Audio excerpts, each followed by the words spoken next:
La séance des questions au gouvernement a été très mouvementée mardi 11 octobre 2022. La raison, le possible rachat par un groupe américain de l'entreprise d'électronique Excelia. Le député du Rassemblement national de Moselle, Alexandre Loubet, a alors reproché au gouvernement de brader à des intérêts étrangers des fleurons industriels français. Quand cesserez-vous de trahir les intérêts de la France ? A-t-il d'abord lancé à Bruno Le Maire. Vous avez travaillé. Il fut un temps pour Dominique de Villepin, qui avait dénoncé la lâcheté de ceux qui refusent de défendre les intérêts de la France. Aujourd'hui, le lâche, si estivez-vous, a-t-il insisté sans prendre de gants. Des propos qui n'ont pas du tout plu au principal intéressé, qui ne cesse pas laisser démonter sans rien dire. J'ai l'honneur de demander des excuses solennelles au Rassemblement national pour avoir employé le terme de lâche à une personne qui a toujours fait preuve de courage dans son engagement politique depuis 20 ans qu'il fait de la politique au service de la France et des Français, a ainsi répondu le ministre de l'économie en élevant la voix. Il a ensuite réclamé des excuses à celui qui a assuré qu'il était lâche. Mais pas question pour les membres du Rassemblement national de s'excuser. Ils ont donc pris la décision de quitter l'hémicycle durant un temps.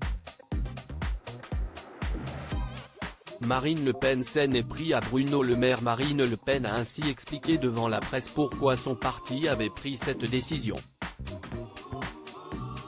Selon elle, Bruno Le Maire a voulu mettre en avant sa posture menaçante. Nous n'avons pas à nous faire pointer du doigt dans l'hémicycle par un ministre.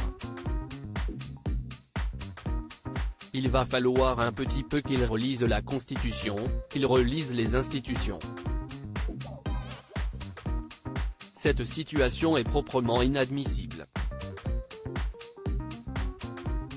Après avoir laissé passer plusieurs minutes, les députés du RN ont fait le choix de reprendre leur place dans l'Assemblée nationale. Immédiatement, Yaël Braun-Pivet, la présidente de l'Assemblée nationale, a remis en place Alexandre Loubet. Elle lui a infligé un rappel à l'ordre avec inscription au procès-verbal pour l'insulte qu'il a envoyée à Bruno Le Maire. Ainsi, les députés RN est privé du quart de son indemnité parlementaire pendant un mois. Cette sanction ne vous dispense pas de présenter vos excuses au ministre, a-t-elle ajouté. Elle a une nouvelle fois insisté sur le fait que tous les députés doivent avoir un comportement respectueux au sein de l'Assemblée nationale, mais également en dehors. À la sortie de la séance, Marine Le Pen s'est de nouveau montrée très dure envers le ministre d'Emmanuel Macron. Elle a de nouveau déploré face à la presse la réaction du ministre, martelant que les députés de son groupe ne se laisseraient pas insulter par un ministre quel qu'il soit. S'il n'est pas capable de garder son sang-froid, qu'il aille plutôt planter des fraises, avait-elle lancé.